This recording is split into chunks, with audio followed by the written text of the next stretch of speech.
शिव गुरु के चरणों पर प्रणाम करती हूँ। मैया पार्वती के चरणों पर प्रणाम करती हूँ, मेरा प्रणाम स्वीकार हो। साहेब भैया के चरणों पर प्रणाम करती हूँ। नीलम दीदी के चरणों पर प्रणाम करती हूँ। सभी देवी देवताओं के चरणों पर प्रणाम करती हूँ। माता पिताओं के चरणों पर प्रणाम करती हूँ, मेरा प्रणाम स्वीकार हो। आइए, आप सबका कमलेश भक्ति चैनल पर स्वागत है। मैं आपको एक सावन मास की चर्चा सुनाने जा रही हूँ, सावन की कथा सुनाने जा रही हूँ। कथा बहुत सुंदर है, सावन मास की सुनाने जा रही हूँ। और आप मेरे चैनल को लाइक शेयर कमेंट कीजिए, और आप नए हो तो चैनल को सब्सक्राइब कीजिए। क्यों कि आपके पास पहुंचाने के लिए आप चैनल को सब्सक्राइब कर दोगे तो आपके पास मैं जो नई नई कथाएं डालती हूँ, बनाती हूँ, आपके पास आसानी से पहुंच जाएंगी। इसीलिए आप नए हो तो चैनल को सब्सक्राइब कीजिए। और लास्ट में हर हर बोले ओम नमः शिवाय जरूर कमेंट में लिख दीजिए। क्यों कि प्रभु का नाम लेने से घर की सभी टेंशन, कलेश, दुख, दर्द सब ठीक हो जाता है। और प्रभु का नाम लिखने से घर में खुशियाँ आती हैं और सब टेंशन दूर हो जाती हैं, सब कलह दूर हो जाती है। इसीलिए कमेंट में हर हर बोले ओम नमः शिवाय जरूर लिख दीजिए। मैं आपको एक सावन मास की चर्चा सुनाने जा रही हूँ। एक गांव था, तो उस गांव में और एक बहुत गरीब परिवार रहता था। बेचारे रोज के मजदूर रहते थे। तो उनके पास में एक बेटा था। तो दोनों पति पत्नी अपना इधर उधर का मेहनत करते थे और अपना गृहस्थ चलाते थे। अपने बच्चा का पढ़ाई लिखाई, अपना भी पेट मन उसी से अपना गृहस्थ चलाते थे। और दोनों ही अपने भोले बाबा के प्रभु के भक्त थे, बड़ा भक्ति पे विश्वास रखते थे और अपना पूजा पाठ करते थे। बेचारे गरीब थे। तो उनका पुत्र था। धीरे धीरे पुत्र बड़ा होने लगा।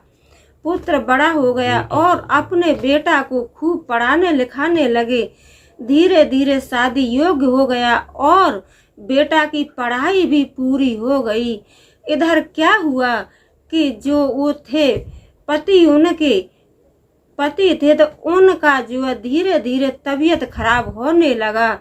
तो माँ थी बेचारी, माँ अपना इधर उधर दूसरों के घरों में झाड़ू पोछा करती थी और अपने पति का और अपने बच्चे का अपना पेट ग्रस्त चलाती थी। तो बेटा था, बेटा बड़ा ही समझदार था। वैसे तो बेटा पढ़ा लिखा भी था, तो जैसे पढ़ा लिखा था उसी हिसाब से, और बेटे के अंदर बहुत दिमाग था, हर बात अच्छा बुरा समझता था। तो पिताजी की तबीयत खराब होने लगी, इधर बच्चे की भी पढ़ाई पूरी हो गई। तो बच्चा क्या करता था, लड़का नौकरियों के लिए और अपना फार्म भरता था, फार्म डालता था। तो फार्म का और लौट करके जवाब नहीं आता था। तो लड़का इस बात को लेके बड़ा दुखी रहता था। तो उसी गांव के पास एक बहुत बड़ा विशाल मंदिर था। तो बेचारा सावन का महीना चल रहा था। तो बेचारा जाता था और भोले जी के सामने जा कर के और अपना दुख सुख कहता था और सर पटक पटक करके अकेले में बहुत रोता था और कहता था कि हे मेरे प्रभु, मुझे ये बताइए कि मेरे माता पिता ने मुझे इतनी मेहनत करके, इतने मेहनत के बाद मुझे पढ़ाया लिखाया, अब मेरे पिताजी की तबीयत खराब रहती है और मेरी मम्मी दूसरों के घरों में काम करती हैं। हे मेरे प्रभु, मुझे बहुत लज्जा सताती है, बहुत शर्म आती है। हे मेरे प्रभु, मुझे ऐसा कर दीजिए कि मैं अपने माता और पिता का आराम से पेट भर सकूं। यही सोच सोच करके और बेटा खूब रोता था। अकेले में मंदिर में जाता था और बहुत रोता था और यही कहता था कि हे प्रभु, हे मेरे भोले बाबा, आप तो सबकी मनोकामना पूर्ण करते हो, मेरे प्रभु मेरी भी मनोकामना पूर्ण करो। क्यों कि हे मेरे प्रभु, मैं अपने माता पिता को और कुछ सुख दे सकूं, क्योंकि मेरे पिताजी सारा जीवन कमाए धमाए, तो मेरी पढ़ाई लिखाई में मेरे माता पिता ने मुझे इतना पढ़ाया, इतना लिखाया। हे मेरे प्रभु, मुझे ऐसा कर दो कि मैं अपने माता पिता का पेट भर सकूं और अपना गृहस्थ चला सकूं। यही कहा करके और बेटा बहुत निराश होता था, बहुत रोता था और बेचारा अपना कॉल लेटर भी डालता था और फार्म भी भरता था। बेचारा पूरी कोशिश में लगा हुआ था, लेकिन जब तक कहते हैं ना कि समय नहीं आती है तब तक कुछ नहीं हो सकता है। समय से पहले कुछ नहीं होता है। जब अच्छी समय आएगी जब ही अच्छा काम होगा। इसी तरीके से लड़का बेचारा बड़ा दुखी रहता था।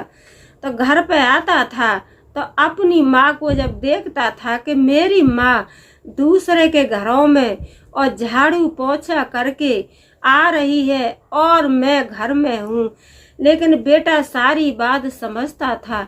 लेकिन अब बेटा क्या करे, बेटा मजबूर था। बेचारा नौकरियों के लिए फार्म भरता था, लेकिन कहीं से वापस जवाब नहीं आता था। तो ऐसे ही चलता रहा। सावन का महीना था। तो एक दिन क्या हुआ कि लड़का और मंदिर से घर की तरफ आ रहा था, तो रास्ता में और एक साधु जी मिले। तो वो साधु जी नहीं थे, वो तो देवों के देव महादेव थे, वो तो प्रभु थे। प्रभु तो सबकी परीक्षा लेते हैं। तो कहने लगे कि बेटा आप इधर से कहाँ से आ रहे हो और बेटा आप बहुत दुखी हो। तो जो लड़का था वो रो रो करके कहने लगा कि हे मेरे साधु जी, हे मेरे गुरु जी, मेरे माता पिता ने मुझे मेहनत मजदूरी करके पढ़ाया लिखाया। मैं एक बहुत गरीब घर का बच्चा हूँ, लेकिन मेरे माता पिता ने मुझे दूसरों की मेहनत करके और पढ़ाया लिखाया। आज मेरे पिताजी की तबीयत खराब है और मेरी मम्मी दूसरों के घरों में झाड़ू पोछा करके और अपना गृहस्थ चला रही हैं। तो प्रभु इसी कारण मुझे बहुत दुख होता है और मैं नौकरियों के लिए भी फार्म डालता हूँ। जहाँ भी जगह निकलती है मैं फार्म डालता हूँ, लेकिन कहीं से भी दोबारा जवाब नहीं मिलता है। तो वो तो देवों के देव महादेव थे। तो वो कहने लगे कि मेरे बेटा, इतनी सी छोटी सी बात के लिए और तुम इतने नाराज हो, इतने गुस्सा हो, और आप ऐसा कीजिए कि ये सावन चल रहा है और आप जो है सावन के सोमवार का व्रत कीजिए और दूध से, दही से, फल से, हर चीज से, श्रद्धा भक्ति से देवों के देव महादेव का अपमान, देवों के देव महादेव का अभिषेक कीजिए, पूजा पाठ कीजिए। वैसे तो कहते हैं कि प्रभु कुछ खाते नहीं है, न खाते हैं और न पीते हैं। प्रभु तो भोले बाबा तो एक भाव के भूखे हैं। तो वो लड़का था बेचारा भाव से ही पुकारता था, अकेले में जा कर के बड़े भाव से, बड़े प्रेम से, जैसे आपस में बातचीत होती है उसी तरीके से लड़का बड़े भाव से, बड़े प्रेम से और मंदिर में अपने प्रभु से बातें करता था। तब प्रभु वो साधु जी कहने लगे कि बेटा आप ऐसा करना कि सोमवार को व्रत रखना और विश्वास के साथ पूजा अर्चना करना और बेल पत्र चढ़ाना विश्वास के साथ। तो लड़का क्या किया कि लड़का ने यही किया कि सोमवार आया और लड़के ने व्रत रखा और श्रद्धा से, भक्ति से, विश्वास के साथ और देवों के देव महादेव का अभिषेक किया और अपने दिल की बात कही। तो उसने और सारे सोमवारों को इसी तरीके से और करता रहा। अपना व्रत किया और व्रत करने के बाद अभिषेक किया। अभिषेक करके और बड़े विश्वास किया और कहने लगा, हे देवों के देव महादेव प्रभु, इस दुनिया में मेरा कोई नहीं है, पहले आप हो और उसके बाद में मेरे माता पिता हैं। हे प्रभु, मुझे ऐसा कर दीजिए कि मैं अपनी माता और पिता का पेट प्रेम से भर सकूं, अपना घर गृहस्थ प्रेम से चला सकूं। तो क्या हुआ कि तीसरे चौथे सोमवार को और कॉल लेटर आ गया और नौकरी का भी बुलावा आ गया। तो लड़का नौकरी पर चला गया और वहां से वापस आया तो लड़के ने मंदिर बनवाया और देवों के देव महादेव की मूर्ति का स्थापना किया और श्रद्धा भक्ति से हर सोमवार को व्रत करने लगा।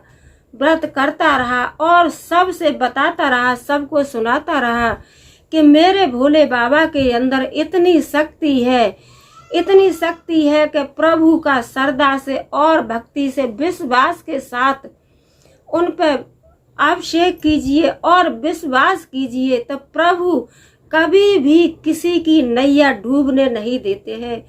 कितना भी कष्ट हो, मुसीबत हो, सब कष्ट मुसीबत प्रभु की कृपा से सब कुछ दूर हो जाता है।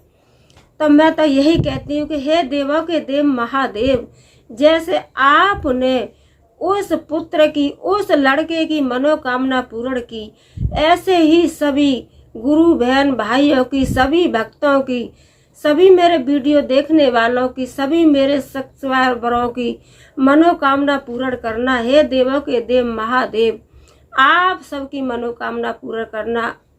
आप नए हो तो मेरे चैनल को सब्सक्राइब कीजिए और लास्ट में हर हर भोले ओम नमः शिवाय बोलिए। बोलो मैया पार्वती की जय, बोलो शंकर भगवान की जय, बोलो सच्चे दरबार की जय। हर हर महादेव।